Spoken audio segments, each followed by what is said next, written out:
Okay, परमेश्वर के नाम को धन्यवाद करते हैं। आज इस सुंदर दिन में फिर एक बार परमेश्वर के सम्मुख हम आए और आज का ये जो रविवार इस महीने का पहला रविवार है और इस रविवार के पहले रविवार में जब भी आराधनाएं में लोग जुड़ते हैं तो ये विशेष आराधना के रूप में ठहराई जाती है। क्यों ये आराधना विशेष होती है? इस पहले रविवार की आराधना अधिकतर कलीसिया इसका पालन करती है या इसे मनाती है, वो है प्रभु भोज की आराधना।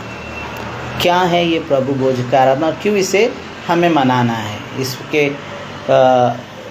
क्यों एक क्या हम सिर्फ इसे संडे ही कर सकते हैं या महीने में एक ही बार कर सकते हैं या महीने में 2 बार? क्या हम हर दिन इसे नहीं कर सकते? क्या ऐसा कुछ नहीं है, हम हर दिन भी कर सकते हैं या हर संडे को भी इसे कर सकते हैं। लेकिन ये क्यों ऐसे मुझे होता है कि सिर्फ इसे कुछ दिनों के लिए ठहराया? क्योंकि हर दिन हम कलीसिया होकर आ नहीं पाते, हम मंडली के साथ नहीं मिल पाते। लेकिन जब हम मंडली होकर आते हैं, क्योंकि वचन कहते हैं जब तुम मंडली होकर आते हो तो तब तुम रोटी को तोड़ो, कहते हैं तब तुम स्तुति करो। क्योंकि हम इस रीति से जब मंडली होकर आते हैं तब हम प्रभु के सम्मुख में उस मेज को याद करते हैं। क्योंकि यीशु मसीह ने भी हमें कहा है कि जब भी तुम एकत्रित हो जाओ तब इन बातों को करो करके कहता है। तो आज हम देखेंगे इन बातों को क्यों करना है, क्या है करके, ये प्रभु भोज आखिर में है क्या करके।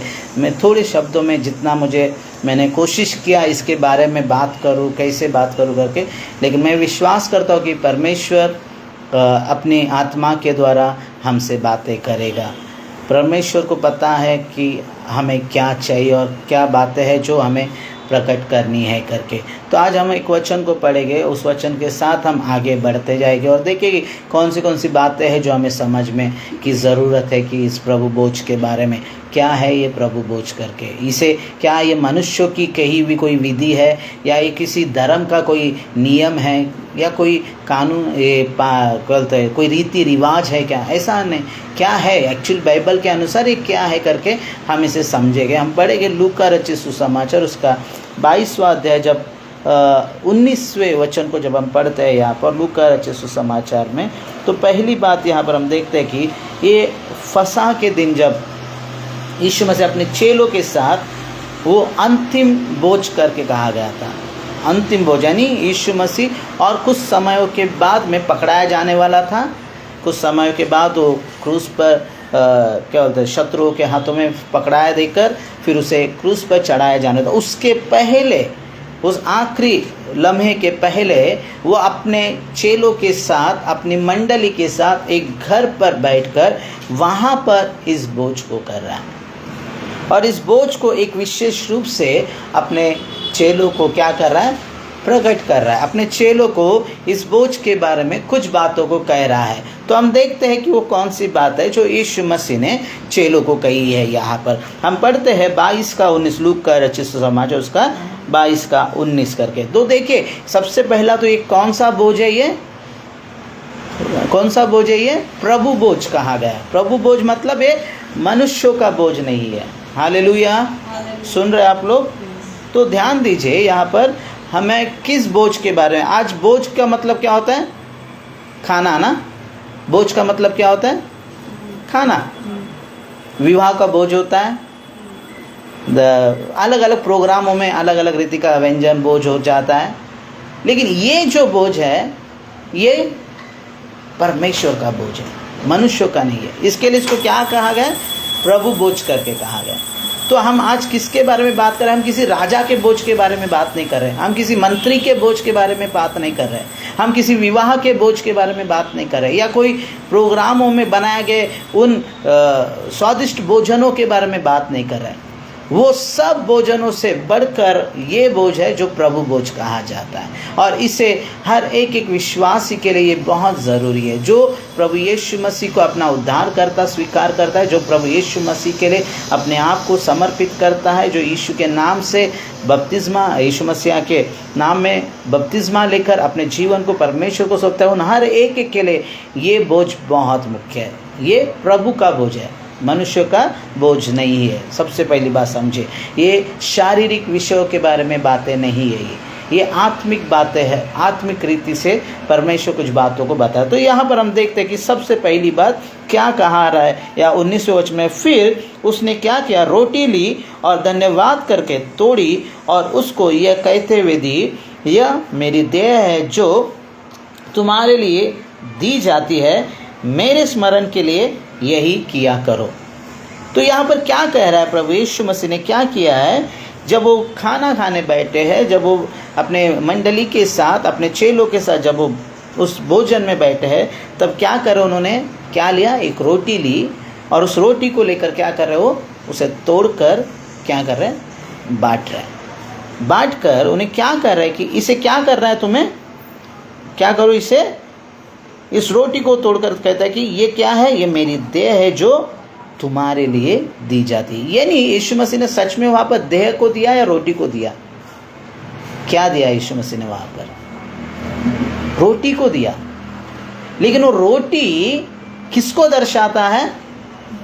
यीशु मसीह की देह को दर्शाता है। याद रखे, यीशु मसीह ने देह को यानी अपने शरीर को, अपने मांस को नहीं दिया, लेकिन उस रोटी को अपना प्रतीक बनाया, उस रोटी को एक चिन्ह के रूप में कि इसे तुम, जैसे रोटी तोड़ी गई है वैसे मैं भी तोड़ने पर हूँ, टूटने पर हूँ।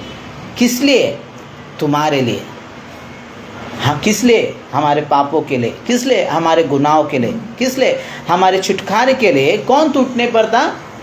यीशु मसीह समझाने की कोशिश कर रहे इस बोझ के अंदर कि ये जब रोटी ये तोड़ी जा रही है, जैसे रोटी टूटकर तुम्हें बट रही है, वैसे जब मैं उस क्रूस पर टूटूंगा, जब मेरा देह उस क्रूस पर अर्पण किया जाएगा, जब मैं इस देह के द्वारा उस क्रूस पर बलि की जाऊंगा, ये वो रोटी का प्रतीक है, ये वो उसे दर्शाता है, ये मेरा वो देह है। जैसे वहाँ पर टूट रहा है, वो किसके लिए? वो सिर्फ किसी एक के लिए नहीं, किसी एक मज़हब के लिए नहीं, किसी एक राष्ट्र के लिए नहीं, किसी एक भाषा के लोगों के लिए नहीं, लेकिन क्या कहता है कि बहुतों के लिए। यानी बहुतों में क्या हम नहीं आए उसमें? बहुतों में क्या भारत नहीं है? क्या बहुतों में पाकिस्तान नहीं होगा? क्या बहुतों में कोई और देश नहीं होगा? पूरी दुनिया आ जाती है। वहाँ पर ये नहीं कहा गया कि केवल इसलिए करके। इसका मतलब जब ये रोटी तोड़ी गई, यानी जब यीशु मसीह टूटे गए, जब यीशु मसीह मारे गए, तो वो किसी एक के लिए नहीं मारे गए। तो ये सबसे बड़ी बात यहाँ पर हमें दिखाता है कि ये तुम्हारे लिए दी जाती है। और किस लिए? कि मेरे स्मरण के लिए यही किया करो। अगर तुम्हें उस चीज़ को याद करना है तो तुम्हें क्या करना है? तुम्हें रोटी तोड़ना है। क्यों रोटी तोड़ना है? ताकि जब तुम एकत्रित आओगे, जब तुम कलीसिया बनकर आओगे, जब कलीसिया के संगति में जब तुम रहोगे, जब आराधना में तुम आओगे, तो तुम के क्या स्मरण करने आना है? यहाँ पर परमेश्वर के कामों को स्मरण करने आना है। हम कलीसिया में क्यों आना है? परमेश्वर की बड़ाई को करने आना है। हमें कलीसिया में क्यों आना है? परमेश्वर ने किए हुए अद्भुतों को स्मरण करने आना है। परमेश्वर ने हमारे लिए जो त्याग को दिया है, उस त्याग को हमें याद करते हुए आना है। तो जब भी तुम रोटी तोड़ोगे तो इस सारे चीज़ों का तुम्हें क्या होना? स्मरण आना है, तुम्हें याद होना है करके कहते हैं। तो पहली बात यहाँ पर देखते हैं रोटी के बारे में। रोटी यानी उसकी देह के चिन्ह को दर्शाता है। जैसे वो अपने देह में टूटने वाला था, जैसे उस क्रूस पर चढ़ाया जाने वाला था, उसका एक प्रतीक है करके रोटी को हम देखते हैं। और दूसरी बात है कि यहाँ पर सिर्फ रोटी नहीं, कुछ और भी दिया गया है। कुछ और क्या दिया गया? हम उसे, वो जो दाखरस, ये दाखरस क्या है? आज लोगों को दाखरस का मतलब शायद कुछ और लगता है, लेकिन सच में ये दाखरस क्या है करके हम मत्ती उसका 26 का 27 और 28 को जब हम पढ़ेंगे, 26वां अध्याय वचन 27 और 28 में जब पढ़ते, तो यहाँ पर हम देखते हैं कि यहाँ पर लिखा गया कि फिर उसने कटोरा लेकर धन्यवाद किया और उन्हें देकर कहा, तुम सब इसमें से पियो, क्योंकि यह वाचा का मेरा वह लहू है जो बहुतों के लिए पापों की क्षमा के निमित्त बहाया जाता है। हालेलुया। तो यहाँ पर भी क्या कह रहा है? बहुतों के लिए। किस लिए बहाया जा रहा है? वो बहुतों के लिए पापों की क्षमा के निमित्त क्या हो रहा है? बहाया जा रहा है। यानी ये दाखरस ये कोई नशे की चीज़ नहीं है। ये दाखरस का मतलब इसे पीकर मतवाला होने वाला ये वो दाखरस नहीं है। ये दाखरस वो रस है जो प्रभु की लहू को दर्शाता है। वो लहू जिसके द्वारा क्या हुआ, हमारा पाप धुल गए, जिसके द्वारा हमारे अपराध क्षमा किए गए, जिसके द्वारा हम छुटकारा पा गए। अगर आप इब्रानियों के पत्र में जब पढ़ते हैं तो साफ तौर से है कि एक मनुष्य का पाप अगर धुलना है तो बिना लहू बहाए वो पाप नहीं धुल सकता। पाप को धुलना है तो आज भी हम देखते हैं कुछ जगहों पर कुछ इनमें क्या होता है कि लहू को दिया जाता है। यानी लहू क्या दर्शाता है, तुम्हारी क्षमा के लिए लहू का बहुत ज़रूरी है, लहू बहुत मायने करता है।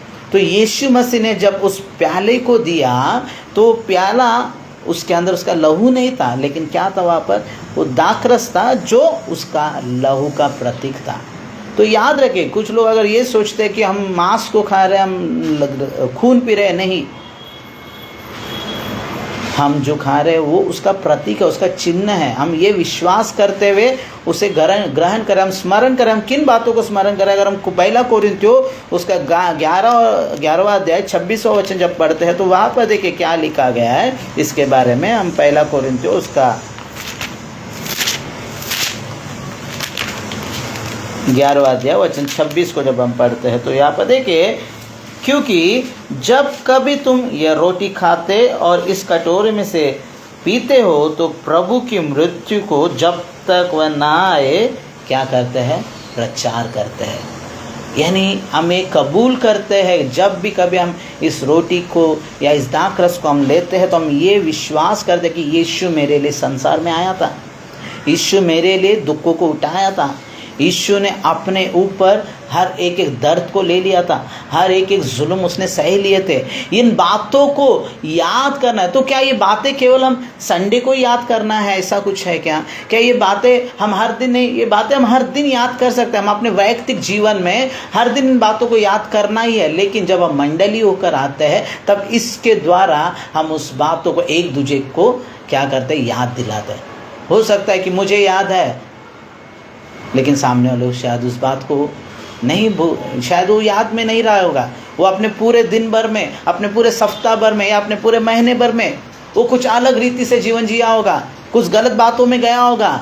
लेकिन जब वो कलीसिया में जब आता है, जब मंडली में जब आता है, तब जो लोग इस बात को जानते हैं तो उसे क्या करना है, उसे प्रकट करना है कि देख ये रोटी फिर एक बार हमें याद दिलाती है, ये मेज हमें याद दिलाती है कि यीशु हमारे लिए मारा गया था, यीशु ने अपने लहू को हमारे लिए बहाया था, यीशु ने क्या कुछ अपने ऊपर सहा। अगर हम यशायाह की उसके 53वें अध्याय को जब हम पढ़ते हैं वहाँ पर देखते हैं कि देह के बारे में जब लिखा गया कि यीशु मसीह ने क्या कुछ उसमें हमारे लिए दिया है करके। देखो यहाँ पर यशायाह उसका 53वां अध्याय में जब हम पढ़ते हैं 53 यशायाह उसके वचन 4 से, निश्चय उसने हमारे रोगों को सह लिया, हमारे ही दुखों को उठा लिया, तो भी हमने उसे परमेश्वर का मारा कूटा और दुर्दशा में पड़ा हुआ समझा।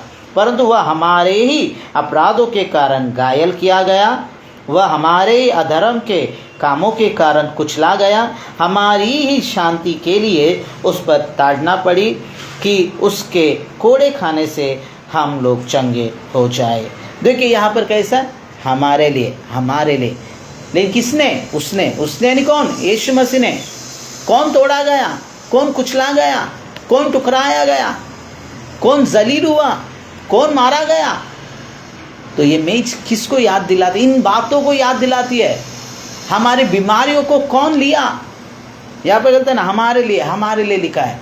हमारे ही अपराध, हमारे ही अधर्म, हमारे ही बुराइयाँ, हमारे ही सारे बातें कौन ले सकता है? जब कभी तुम इस बोझ में आते हो तभी तुम्हें ये बातें फिर क्या करता है, तुम्हारे अंदर कार्य करना शुरू करता है। ये बोझ तुम्हें याद, ये मेज तुम्हें याद दिलाएगा कि देखो तुम्हारे लिए उसने क्या कुछ किया है। तुम्हारे लिए वो निंदित हो गया, तुम्हारे लिए वो लज्जित हो गया, तुम्हारे लिए वो ठुकराया गया, तुम्हारे लिए वो मारा गया, तुम्हारे लिए वो सताया गया, सब कुछ तुम्हारे लिए उसने किया है। तो ये बोझ क्या है आज? आज ये लहू क्या है? ये दाखरस वही लहू का प्रतीक है। ये ना कि लहू है, लेकिन ये लहू का एक चिन्ह है, एक लहू का प्रतीक है। कौन सा? वो पवित्र लहू। ये किसी मेमने का लहू नहीं था, ये किसी भेड़ किसी बकरे का लहू नहीं है, ये किसी जानवर का लहू नहीं, लेकिन ये लहू किसका है? ये परमेश्वर का, जीवित है परमेश्वर प्रभु यीशु मसीह का ये लहू है करके कहता है। ये उसका लहू है। और ये क्यों हमें लेना? ये क्या करता है हमें?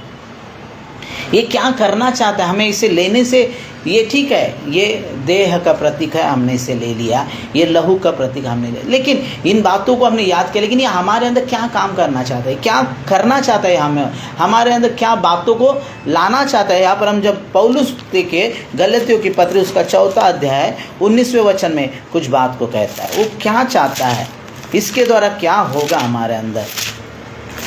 गलतियों का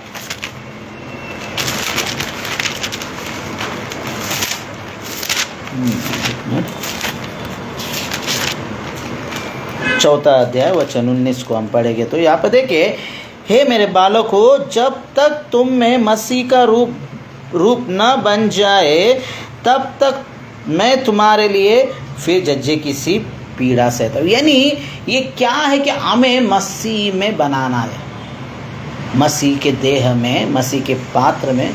देह यानी क्या है? एक स्वभाव है, एक चरित्र है। यीशु मसीह ने अपने देह को देने के द्वारा वो अपने स्वभाव को हमें दे रहा है, लेकिन उसने अपना सब कुछ लिया, ये सही है, लेकिन वो अपना और क्या दे रहा है? अपने देह क्या नहीं, अपने चरित्र को वो दे रहा है, अपने स्वभाव को दे रहा है, अपने जीवन को दे रहा है। लहू क्या है? इंसान के शरीर में सबसे मुख्य क्या है? अगर पूरा खून चला जाए तो वो बचना नामुमकिन है। उसको बचाना है तो पहले ज़रूरत क्या होती है? खून की ज़रूरत है। पहले क्या चाहिए? खून चाहिए। खून जब चढ़ाएंगे उसके बाद में उसका आगे का काम होगा। अगर देह में खून नहीं होगा तो इंसान बच सकता है? नहीं बच सकता है। तो एक चीज़ है कि वो अपने स्वभाव को भी दे रहा है, और दूसरा क्या दे रहा है? उस लहू के अंदर जीवन को दे रहा है, एक अपने कैरेक्टर को दे रहा है, एक अपने चरित्र को हमारे अंदर दे रहा है उस रोटी के माध्यम से। इसे जब हम लेते हैं तो जैसे वो बातें हमें स्मरण आती है तो उसके साथ हमारे अंदर उसकी रूप भी प्रकट होना है और उसके स्वभाव भी हमारे अंदर प्रकट होना है। तो वो कैसे प्रकट होगा? जब हम इस रोटी को लेंगे, जब हम इस दाख रस को लेंगे। देखिए एक और वचन क्या कहता है इसी गलतियों का 5:24 में क्या कहता है कि देखिए हमारा जीवन क्या है, हमारा जीवन कैसा है, और जब हम इसे लेना है, जब हम इसे स्वीकार करते हैं तो उसे हम कहाँ पर छोड़ रहे हैं, किस पर छोड़ रहे हैं हम उस बातों को। देखिए यहाँ पर लिखा है, यदि 24वां ना, और जो मसीहा यीशु के है उन्होंने शरीर को उसकी लालसाओं और अभिलाषाओं समेत किधर चढ़ाया? क्रूस पर चढ़ाया है। यानी हम जब ये रोटी को ले रहे हैं, जब इस दाखरस को ले रहे हैं, तो हमारा हर एक बुरा स्वभाव कहाँ जा रहा है? देखिए वहाँ पर जा रहा है। कहाँ? क्रूस पर जा रहा है। इसका मतलब किस पर जा रहा है? वो यीशु मसीह पर जा रहा है। यीशु मसीह के ऊपर हर एक बुरी बातें हमारी निकाल रहे हैं, लेकिन वहाँ से हमारे लिए क्या आ रहा है? परमेश्वर की बातें आ रही है। परमेश्वर का स्वरूप में हम बदल रहे हैं, परमेश्वर के स्वभाव में हम बदलेंगे, परमेश्वर के वो जीवन जिसको देने के लिए प्रभु यीशु मसीह इस दुनिया में आए करके हम देखते हैं। जिसको परमेश्वर ने, जिस जीवन को हमें देना चाहा, वो जीवन किसमें छुपा है? प्रभु यीशु मसीह में। वो बातें किसमें है? प्रभु यीशु मसीह में। वो अनंत जीवन कहाँ है? वो उद्धार कहाँ है? प्रभु यीशु मसीह में। तो ये हमें कैसे मिलता है? जब हम उसके मेज को समझ सकेंगे, जब हम उसके बोझ में भागी होते हैं, जब हम समझेंगे कि ये रोटी क्यों तोड़ी गई थी, ये दाखरस क्यों लहू से जोड़ा गया, इस रोटी को क्यों परमेश्वर के प्रभु के देह से जोड़ा गया, इसका क्या सटीक मतलब है, ये क्या करता है। जैसे मैंने बताया कि एक तो हमारी सारी बातें उसके ऊपर डालती है, और दूसरा क्या करता है? ये उसके समानता में, उसके स्वरूप में हमें बदल देता है। देखिए फिलिप्पियोस का 2:5 में क्या कहता है? जब फिलिप्पियोस का 2:5 जब हम पढ़ते हैं तो वहाँ पर देखिए कैसा क्या कहता है कि जैसे मसीहा यीशु का स्वभाव था वैसे ही तुम्हारा भी स्वभाव। यानी ये स्वभाव कब आगा? जब हम उसके देह में एक हो गए। यानी उसका देह में एक होने का मतलब उसकी बातों में, उसके वचनों में। क्योंकि वचन क्या है? अगर हम यूहन्ना उसका 1 अध्याय को पढ़ेंगे तो वहाँ पर लिखा है कि वचन क्या बनकर आया? देहधारी बनकर आया। देखिए हम इस वचन को जब पढ़ेंगे देखिए यहाँ पर लिखा है कि यूहन्ना उसका पहला अध्याय वचन 14 को जब हम पढ़ते तो वहाँ पर लिखा है, और वचन देहधारी हुआ और अनुग्रह और सच्चाई से परिपूर्ण होकर हमारे बीच में डेरा किया, और हमने उसकी ऐसी महिमा देखी जैसे पिता के एकलौते की महिमा। यानी कौन शरीर में आया? वचन क्या बना? देहधारी बना, और वो देहधारी बनकर कहाँ पर आया? हमारे मध्य में। और उसी ने क्या किया? हमें अपनी देह में, अपने समानता में उसने हमें बुलाने के लिए अपने देह को हमें दे दिया। यानी ये रोटी वो देह है जो हमें उसके समानता में बदलती है। ये रोटी वो देह है जो हमें उसका बनाती है। ये रोटी वो देह बनता है कि हमें फिर एक बार उसके करीब ले आता है। जो हम बिछड़ गए थे, जो हम दूर गए थे, जो हम टुकराए गए थे, हम जो परमेश्वर से बहुत हम बिछड़ गए थे, लेकिन आज ये रोटी हमें क्या करेगी? ये दाखरस हमें क्या करेगा? जो लहू का प्रतीक और परमेश्वर के यीशु का देह का प्रतीक है, ये हमें उसके करीब लाएगा और हमें जीवन को देगा। देखिए यूहन्ना उसका 8वां अध्याय में लिखा गया है, जब नहीं 6वां अध्याय में, यूहन्ना का 6वां अध्याय जब हम पढ़ेंगे तो यहाँ पर लिखा है, देखो यीशु ने उनसे कहा 53वां अध्याय में 53वां वचन में 6 का 53 में 53 में यीशु ने उनसे कहा, मैं तुमसे सच सच कहता हूँ कि जब तक तुम मनुष्य के पुत्र का मांस ना खाओ और उसका लहू ना पियो, तुम में क्या नहीं है? जीवन नहीं है। तुम जो जीवन जीते हो ये वो जीवन नहीं है जो खुदा चाहता है तुम्हारे लिए। वो जीवन तुम्हें किसके द्वारा मिलेगा? यीशु के मांस को। यानी मांस का मतलब ये रोटी, यीशु का देह। वो इस देह को तुम खाओगे नहीं, या उसके उस लहू को जब तक तुम नहीं पियोगे, तब तक तुम्हारे अंदर क्या नहीं आएगा? जीवन नहीं आएगा। कौन सा जीवन? तो आप बोलोगे कि आप क्या हम जीवन नहीं जी रहे? अब हम जो जीवन जी रहे सिर्फ शारीरिक जीवन होगा। इस शरीर का जीवन हमें क्या करता है? हमें बुरी लालसाओं में डालता है। इस शारीरिक जीवन हमें बुरी बातों में डालता है। इस शारीरिक जीवन हमें पाप की राहों पर चलाता है। इस शारीरिक जीवन अपनी इच्छा को पूरा करना सिखाता है। इस शरीर हमारे लिए एक पाप का जरिया है, लेकिन इसी शरीर को अपने शरीर से जोड़कर इसे क्या होता है? उद्धार का कारण कैसे बनेगा? वो प्रभु यीशु के उस रोटी के द्वारा या उसके उस देह के द्वारा। ये क्या बनेगा? उसकी पवित्रता में पवित्र किया जाएगा। उसकी सच्चाई के साथ ये सच्चाई में रहेगा। उसके भलाई के साथ ये भलाई में आएगा। ये जिसके अंदर अधर्म है, ये जिसके अंदर बुराइयां है, वो हर चीज़ें कब दूर की जाएगी? जब हम उसके लहू और उसके मांस में, या उसके देह और उसके लहू के जब हम भागी भोगेंगे। इसलिए ये बहुत मुख्य है, क्योंकि ये हमारे लिए किसी ने नहीं किया। ये हमारे लिए कोई तोड़ा नहीं गया, कोई हमारे लिए मारा नहीं गया, कोई हमारे लिए अपने खून को नहीं दिया। आज देखिए, जब अगर हम देखते हैं कि जैसे कि इन दिनों में क्या करते हैं कि देह में कई सारे अंग हैं, ओके, कुछ खराब हो जाए, कुछ बिगड़ जाता है अंगों में से, तो क्या करते हैं आजकल? उसे रिप्लेस करते हैं। या जब हार्ट ये होता है तो हार्ट को भी आजकल क्या करते हैं? डाल रहे हैं। ठीक है, एक शरीर को बचाने के लिए दूसरे शरीर से कुछ अंगों को लेते हैं और इस शरीर को क्या कर रहे हैं? बचा रहे हैं। लेकिन क्या वो परमानेंटली बचेगा? भले कितने भी अंग इसमें डालो, आप लोग कितने भी डालो, नहीं बचेगा वो। आप कितने भी किडनियाँ डाल लो, आप कितने बार भी हार्ट डालो, आंखें डाल लो, कान, जो भी भाग डाल सकते हैं शरीर में, जिसके द्वारा कोशिश करते हैं कि डॉक्टर्स लोग ऑपरेशन करके उन्हें जिंदा रखेंगे। लेकिन कितना तक जीवित रहेगा? एक दिन तो मरेगा ही, शरीर मिट जाएगा। लेकिन ये वो देह नहीं है जो मर नहीं जाएगी, जो मिट नहीं जाएगी। जब इस देह में हम भागी होते हैं, जब हम इस पात्र में भागी होते हैं, ये हमें क्या करेगी? हम अनंत काल की जीवन देगी। देखिए यहाँ पर नीचे भी लिखा है, अगर हम इसमें पढ़ते हैं तो वहाँ पर लिखा है, जो मेरा मांस खाता और मेरा लहू पीता है, अनंत जीवन उसी का है। अनंत जीवन है ये, समझो। ये अगर हम किसी के देह के कुछ हिस्सों को हमारे अंदर ले भी लेते हैं तो भी वो मर जाएंगे, तो भी खत्म हो जाएंगे। कोई गारंटी नहीं देगा कि भाई मैंने इसका अंग तुम्हारे अंदर डाला है। भले वो बहुत बड़े महात्मा का हो सकता है, बहुत बड़े पास्टर का भी हो, बहुत बड़े किसी का भी हो, अच्छे से अच्छे व्यक्ति का भी होने दो, कभी उसने कुछ बुराई नहीं किया, ऐसे व्यक्ति का भी अगर कोई अंग लेकर तुम्हारे अंगों में डाले तो भी वो डॉक्टर इस बात की गारंटी नहीं देगा, या कोई इस बात की गारंटी नहीं देगा कि वो तुम्हें अनंत जीवन देगा करके। लेकिन जब तुम यीशु मसीह के इस रोटी को तोड़ते हो, जब यीशु मसीह के इस पात्र में जब तुम भागी होते हो, तो ये गारंटी देता है तुम्हें कि तुम्हें अनंत जीवन मिलेगा, तुम्हें हमेशा का जीवन मिलेगा। क्योंकि देखिए यहाँ पर इसी में 39 में खोलता है, 39 में 48 है, हाँ ये देखो यहाँ पर लिखा है कि इसी 8 के, और मेरे बेचने वाले की इच्छा ये है कि जो कुछ उसने मुझे दिया है उसमें से मैं कुछ ना खोऊं, परंतु उसे अंतिम दिन फिर जिला उठाऊं। क्योंकि मेरे पिता की इच्छा यह है कि जो कोई पुत्र को देखे और उस पर विश्वास करे वह अनंत जीवन पाए, और मैं उसे अंतिम दिन फिर क्या करूँगा, जिला उठाऊंगा। यानी अंतिम दिन फिर मैं उसे बचाऊंगा। कैसे बचाएंगे, कैसे उसे जिला उठाएंगे, कैसे उसको छुटकारा मिलेगा?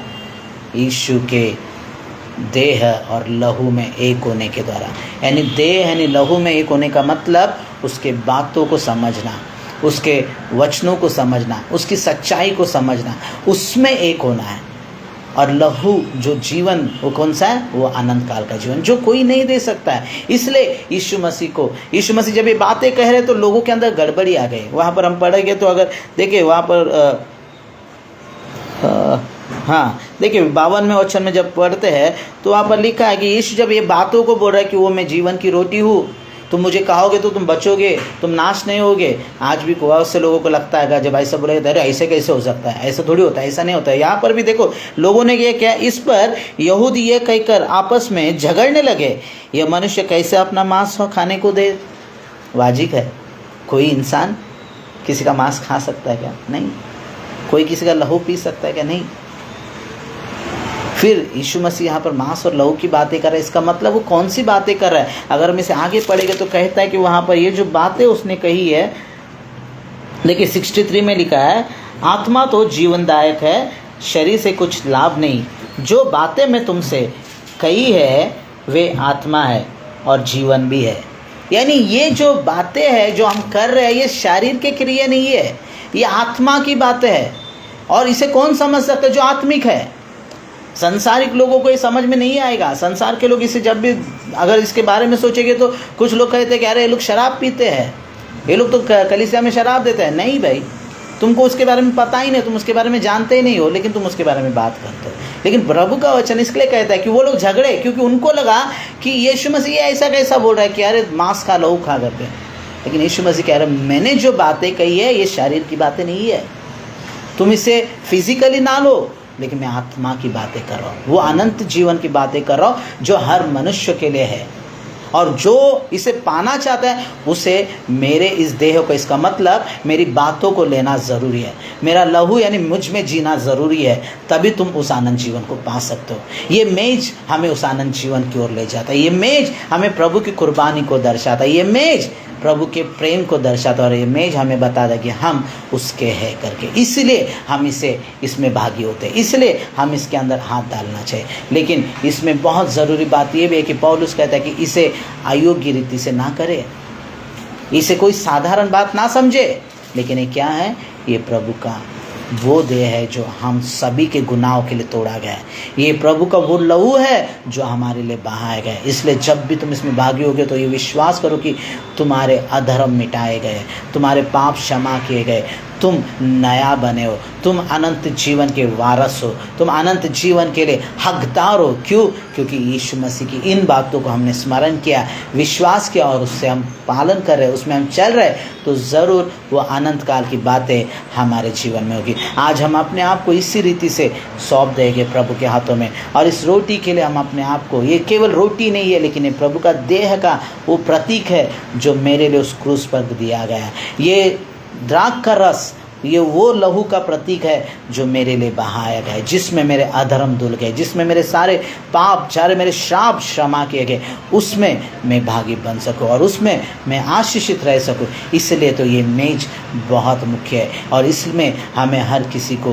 भागी होना है। जो कोई चाहता है कि सच में अनंत काल का जीवन चाहे, जो कोई चाहता है कि विनाश ना हो, वो अंतिम दिन जो प्रभु का दिन होगा उसमें अगर तुम फिर जिलाए जाना चाहते हो तो आज तुम्हें इस मेज में भागी होना होगा। आज तुम्हें इस रोटी को लेना होगा, आज तुम्हें इस द्राक्ष रस को लेना होगा, क्योंकि ये तुम्हें अनंत काल के लिए जीवन देगा।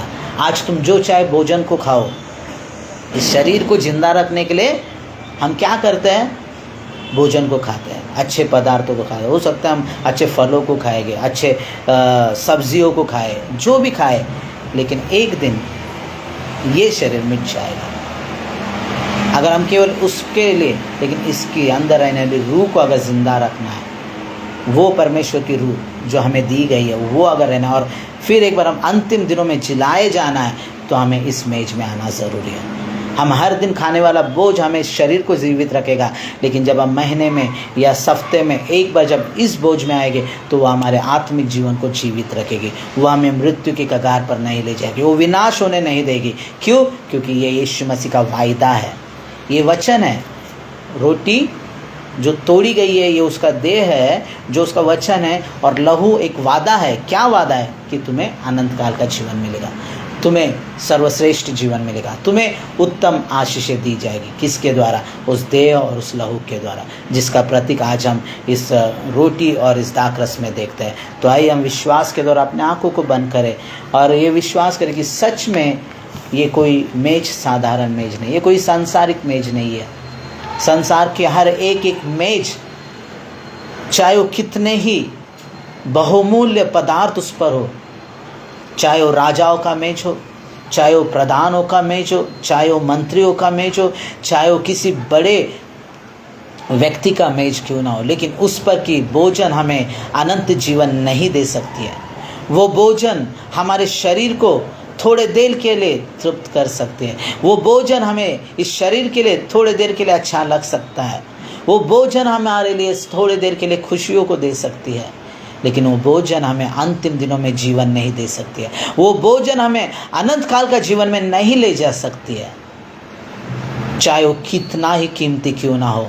उसके लिए कितना ही पैसा तुमने चुकाया होगा और तुम्हें लगता होगा कि ये खाकर मैं कभी नहीं मरूंगा, ये खाकर मैं तंदुरुस्त रहूंगा, लेकिन याद रखें, ऐसा कोई भोजन नहीं बना है जो तुम्हें इस धरती पर अनंत काल का जीवन दे, लेकिन एक ऐसा भोजन है जिसे जब तुम ग्रहण करोगे तो विश्वास करो कि तुम्हारे लिए अनंत काल का जीवन है। और वो भोजन है मेरा प्रभु यीशु का देह और उसका लहू, उसका मांस और उसका लहू। जब हम उससे कबूल करते हैं कि यस, ये मांस, ये जो मेरे लिए तोड़ा गया है, ये बहाया हुआ मेरे लिए है करके विश्वास कर जब तुम उस रोटी को ग्रहण करते हो, उस दाख के रस को जब तुम ग्रहण करते हो, तो तुम्हारे लिए वो अनंत काल के जीवन को लाता है, वो उत्तम जीवन को देता है, वो अंतिम दिनों में हमें जिलाएगा करके कहता है, वो हमें नाश नहीं होने देगा।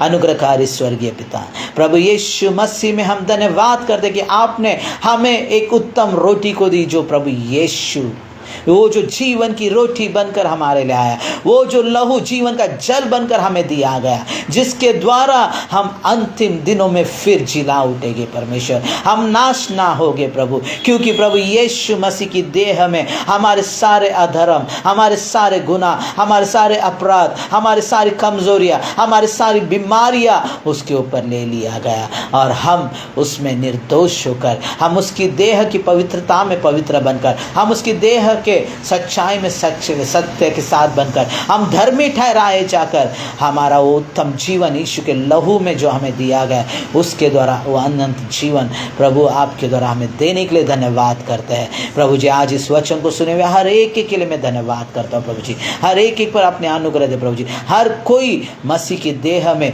लहू में एक हो जाए परमेश्वर, समझे कि मेज क्या है, प्रभु बोझ क्या है जाने परमेश्वर, और प्रभु उसे कोई हल्की बात ना समझे, लेकिन विश्वास के द्वारा उस मेज पर आए और उस रोटी को तोड़े और उस दाख रस में भागी होकर आशीष का पात्र बने। खुदावंत मैं धन्यवाद करता हूँ इन सारे बातों के लिए प्रभु जी। मैं आपके हाथों में हर एक विषय को सौंपता हूँ प्रभु जी। अब तक आपने चलाया है, धन्यवाद करते हैं प्रभु जी। खुदा जितने यहाँ पर उपस्थित है, जो ऑनलाइन में प्रभु हमें सुन रहे हैं, उन सभी को आप आशीष करें परमेश्वर, सभी के जीवनों में परमेश्वर आपका जीवन आने दे प्रभु जी। आपकी रूह आने दे परमेश्वर, आपका रूप आने दे प्रभु जी, आपका स्वभाव हर एक के अंदर कार्य करने दे प्रभु, ताकि आपकी और केवल आप ही की महिमा होने दे। खुदावन धन्यवाद करता हूँ आपने ऐसा किया, इसके लिए अब तक चलाने वाले प्रभु आगे भी चलाने के लिए विश्वास योग्य, इसके लिए धन्यवाद देता हूँ। सारा आदर, सारा महिमा, सारा जलाल आपको देते हुए फिर एक बार इन सभी प्रार्थनाओं को विश्वास के द्वारा प्रभु यीशु मसीह के नाम से जीवित स्वर्गीय पिता पवित्र आत्मा की सहायता से मांगता हूँ, सुने और कबूल कीजिए। मिलकर बोलेंगे आमीन।